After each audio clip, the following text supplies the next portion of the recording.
গাড়ি চলাচলের সুবিধায় এবার ফুটপাত কেটে অর্ধেক করা হয়েছে। কোথাও 3 ভাগের 2 ভাগই ছেঁটে ফেলা হয়েছে। আবার 2-1 জায়গায় আস্ত ফুটপাত উচ্ছেদ করেছে ঢাকা দক্ষিণ সিটি কর্পোরেশন। মগবাজার মোড় থেকে কাকরাইল পর্যন্ত রাস্তার দুধারের সড়কের এই ফুটপাতগুলো ছোট করায় ভোগান্তিতে পথচারীরা। বিশ্লেষকরা বলছেন, পথচারী বান্ধব উদ্যোগের বদলে এমন উল্টো কাজে দুর্ঘটনা উস্কে দেবে। ক্ষতিগ্রস্ত হবে লাখো মানুষ। বিস্তারিত সুশান্ত সিনহার রিপোর্টে। ইন্দোনেশিয়ার জাকার্তার পর বিশ্বের দ্বিতীয় শীর্ষ জনবহুল নগরী ঢাকা। 2 সিটি কর্পোরেশন মিলিয়ে যেখানে বসবাস করে 3,66,00,000 মানুষ। সেই দ্বিতীয় শীর্ষ জনবহুল নগরীতে একের পর এক ফুটপাত কেটে ছোট করা হয়েছে। নতুন করে যেটি তৈরি হচ্ছে সেটি 5 ফিট 8 ইঞ্চি। আগে এই ফুটপাতটি কত বড় ছিল সেটাও আমরা দেখার জন্য আপনাদেরকে একটু লম্বা করতে চাই এই ফিতাটি। সেটি দেখলে দেখব পুরো 10 ফিট, অর্থাৎ আগে ফুটপাতটি ছিল 10 ফিট, এখন সেটি কেটে ড্রেনের উপরে তৈরি করা হচ্ছে মাত্র 5 ফিট 8 ইঞ্চি। এখানেই শেষ নয়, কেটে অর্ধেক করা হয়েছে মিন্টু রোডের বেশ কয়েকটি ফুটপাত। ডিএমপির প্রধান কার্যালয়ের সামনের ফুটপাত এমনভাবে সংকুচিত করা হয়েছে তাতে দুজন পথচারী ঠিকভাবে হাঁটতে পারবে না। অথচ কিছুদিন আগেও বেশ প্রশস্ত ফুটপাত ছিল এখানে। রাস্তা জামে লাগে আমরা না তো সিটি কর্পোরেশনে করতেছে, এটা তো আমরা জামে লাগে করতেছি না। এটা কাজটা কারা করতেছে? সিটি কর্পোরেশনে করতেছে। মানে 3 ভাগের 1 ভাগ এরকম আছে।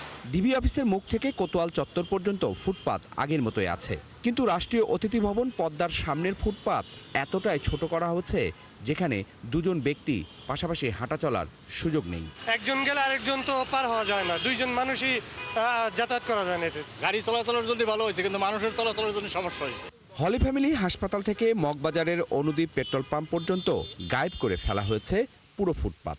গুগল আর্থের ছবি বলছে কিছুদিন আগেও বেশ প্রশস্ত ফুটপাত ছিল হলি ফ্যামিলি থেকে মগবাজার চৌরাস্তা পর্যন্ত।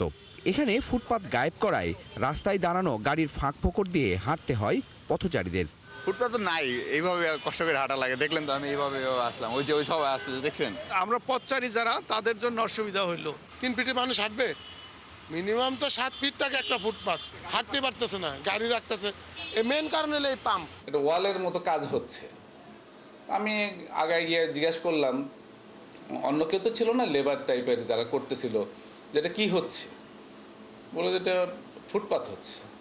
আর ফুটপাত যদি হবে, ফুটপাত হাঁটবে কেমনে? তো একজনও তো হাঁটতে পারবে না, অন্তত 2টা মানুষ ক্রসিংয়ের তো একটা ব্যবস্থা থাকতে হবে। এত ছোটো কি এক ফুটপাত হয়? কিন্তু আমরা তো আর এটা জানি না, এটা আমাদেরকে করতে বলছে, কন্ট্রাক্ট আমরা করতেছি, এই পর্যন্তই আমার জানা। এ নিয়ে দক্ষিণ সিটি কর্পোরেশনের প্রধান নির্বাহী কর্মকর্তার দপ্তরে যোগাযোগ করলে তারা ক্যামেরার সামনে কথা বলতে রাজি হয়নি।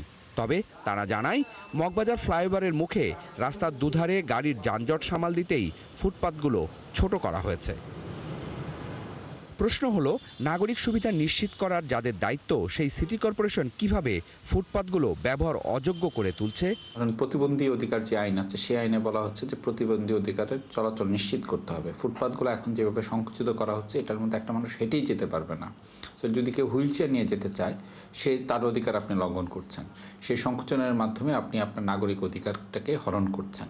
এবং এটা শুধুমাত্র গাড়ি নির্ভর প্ল্যানিংয়ের থেকে এই কাজটা করা হচ্ছে। এই কর্মকাণ্ডগুলোর মাধ্যমে নগর কর্তৃপক্ষ মানুষকে পরোক্ষভাবে জীবন হুমকির দিকে ঠেলে দিচ্ছে।